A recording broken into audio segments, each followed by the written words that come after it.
Muito bem, Sindareia construindo o Rio Grande Forte, Nardon Inácio Auditores e Consultores, há mais de 50 anos, gerando resultados e credibilidade para seus clientes.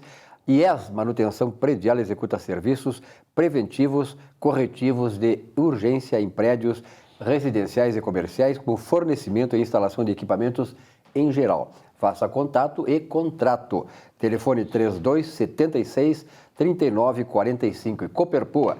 Crédito cooperativo para municipários, agora sede própria na Alberto Bins 325, nono andar. Anote aí o telefone da Coperpoa, 3284-2600.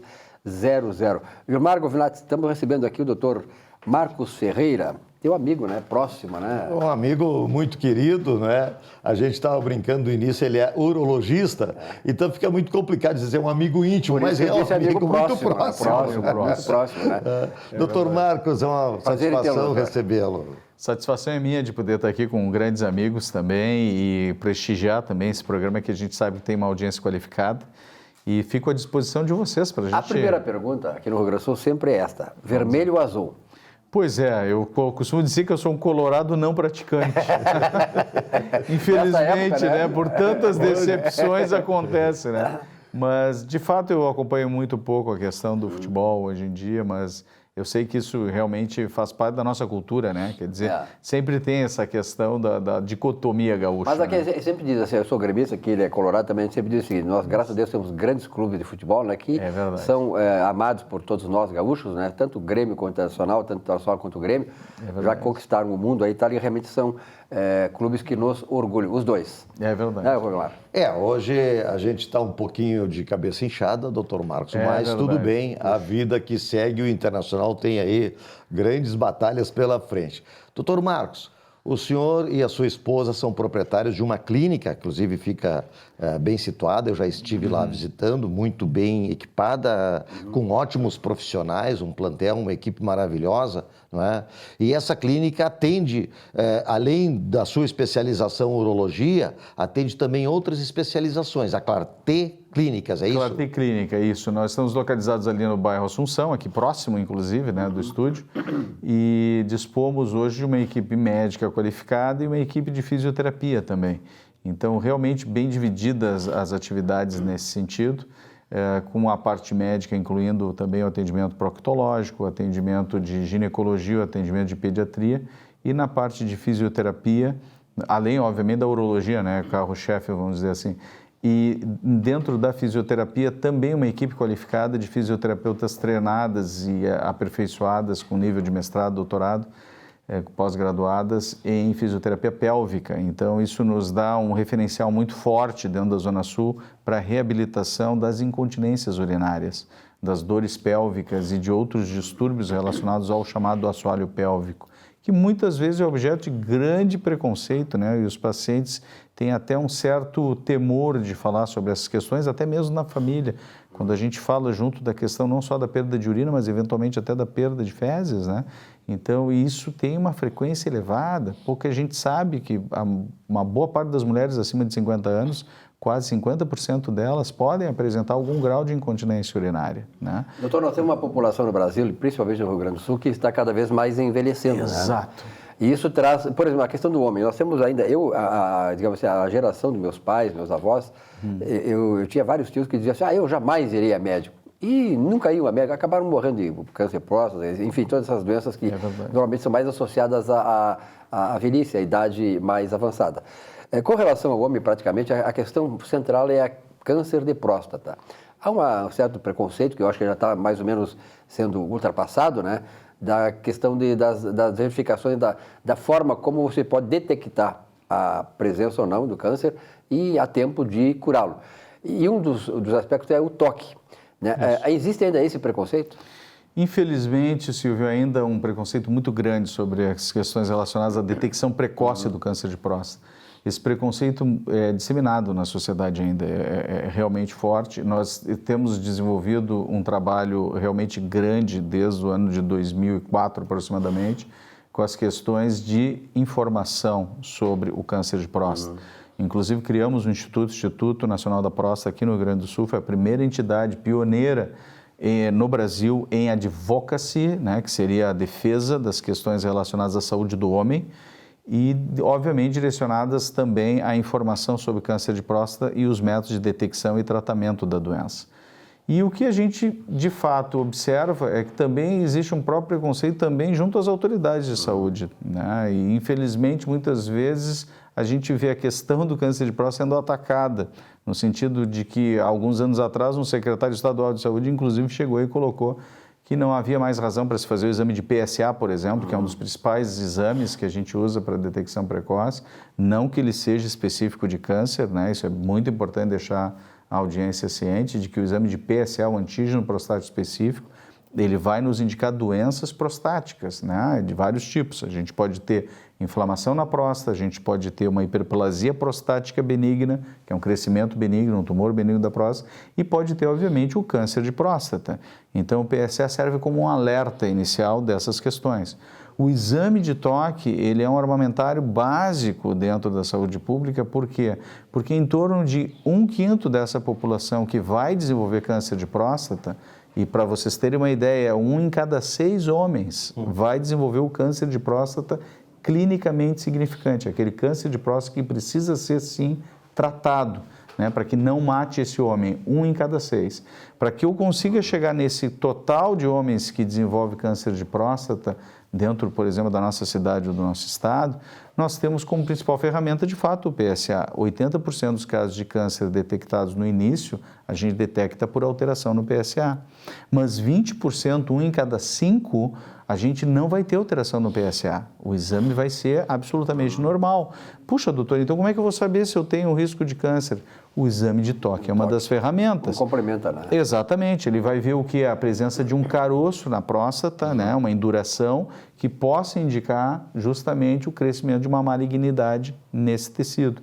Outras formas mais avançadas também nós já dispomos. Hoje nós temos o exame de ressonância nuclear magnética específico para a próstata e que pode também ser uma ferramenta, é uma ferramenta que realmente a gente utiliza, também para detecção precoce, só que é uma ferramenta mais cara, muito mais cara. Um exame de toque retal feito por um urologista no SUS vai sair o preço da consulta no SUS do especialista, que pouca gente sabe que o SUS paga em torno de R$10 uma consulta de especialista. É ridículo. Por isso que muitos especialistas não seguem atendendo dentro desse sistema. Doutor Marcos, por favor. A idade para começar a fazer os exames, principalmente o exame de toque, né? Porque o PSA é o exame de sangue, na verdade. Né? Tem muitas pessoas que, o senhor mesmo estava explicando o que o PSA diagnostica, tem muitas pessoas que acham que o diagnóstico do PSA é suficiente, pronto, Exato. Não precisa o complemento que é o toque retal. Mas qual é a idade mínima para os homens fazerem exame, para a nossa população masculina se conscientizar? É aos 30 anos, é aos 40 anos? Qual é a idade que ele tem que começar a fazer o exame? Vilmar, isso ficou muito bem estabelecido nos últimos anos a partir de consensos dentro da sociedade europeia, sociedade americana e sociedade brasileira de urologia. Então, nós temos hoje como a idade de 50 anos como a idade inicial para essa investigação. Antigamente, a gente falava em idades mais precoces. De fato, existe a possibilidade do câncer de próstata até em pacientes com menos de 40 anos, mas isso é bastante raro. Muito raro, é. Muito raro. Então, na verdade, 50 anos seria o limiar, né? O momento em que realmente nós iniciaríamos todos esses trabalhos preventivos. Agora, existem grupos de pacientes que têm um risco aumentado para o desenvolvimento da doença. Quem são esses pacientes? São pacientes que têm uma genética mais propícia ao desenvolvimento de câncer. Familiar. O histórico familiar. Então, são homens que têm um histórico de um pai, de um avô que tiveram câncer de próstata ou de um irmão. A presença também de uma mãe, uma tia, uma irmã que tiveram câncer de mama. Se costuma falar do intercruzamento. Tem relação, doutor? Tem relação. O intercruzamento genético entre as duas doenças é muito forte. É muito comum a gente receber pacientes com câncer de próstata cuja mãe teve câncer de mama. Ou, da mesma forma, mulheres cujo pai teve câncer de próstata e elas acabaram desenvolvendo câncer de mama. Então, este histórico tem que ser muito bem determinado e avaliado numa consulta para que a gente possa determinar a idade mais adequada. Nos casos de histórico familiar positivo, nós temos que iniciar essa investigação a partir de 45 anos. E também os pacientes da raça negra. Claro que no Brasil nós temos uma miscigenação enorme, né? Se costuma dizer pelos estudos genéticos no Brasil. Todos nós temos 99,9% dos brasileiros têm gene negro, né? Por mais olhinho claro que a pessoa tenha, né? Ou a pele, né? Seja bem branquinha, mas o nosso pezinho realmente existe para toda a população. Então, geneticamente, todos nós teríamos, vamos dizer assim, um certo risco. Agora, de fato, aqueles pacientes que têm o fenótipo, né, que é a aparência efetivamente da raça negra, eles teriam uma chance 2 vezes maior do desenvolvimento do câncer de próstata. Nos Estados Unidos, esse risco é até maior, mas no Brasil já se convencionou e já se assume como um risco pelo menos 2 vezes maior. Logo, nesses pacientes, nós temos, na comunidade negra em especial, nós temos que ficar alertas e iniciar essa investigação em torno de 45 anos. Vamos fazer um alerta, então, né, para o pessoal, 50 anos no mínimo, começa a se preocupar. Exatamente. E as esposas e as mulheres são muito fiéis nessa questão de mandar os homens para o médico, né? Aqui tem o nosso câmera aqui, está perguntando se ele pode antecipar esse exame da tosse. Ah, bom, é comum também, né? A gente receber essa brincadeira, né? De pacientes que querem fazer antes ou querem fazer uma revisão 2, 3 vezes ao ano, né? Mas são realmente piadas, é né? anual, doutor Marcos? Periodicidade é anual, efetivamente, e isso é o suficiente, via de regra, para que a gente consiga fazer um acompanhamento adequado desses pacientes. Tu levantaste uma coisa muito importante, Vilmar, que é a questão da participação feminina nesse cuidado. A mulher é figura essencial no cuidado de saúde do homem. Então, isso é reconhecido internacionalmente. A própria Política Nacional de Atenção Integral à Saúde do Homem, que foi uma luta que nós desenvolvemos desde 2004 e efetivamente se transformou em lei no ano de 2009. Então, já faz 10 anos que a gente tem uma política nacional, mal e porcamente implantada, infelizmente, né? Mas dentro dessa política nacional, a gente teria uma série de diretrizes, inclusive de detecção precoce de doenças mais prevalentes no homem, porque infelizmente o homem morre muito mais cedo que as mulheres, né? Nós sabemos que a expectativa média de vida do homem é de 7 a 8 anos a menos do que a da mulher no Brasil. Em outros países, como a Inglaterra, essa expectativa chega a ser de 14 anos a menos.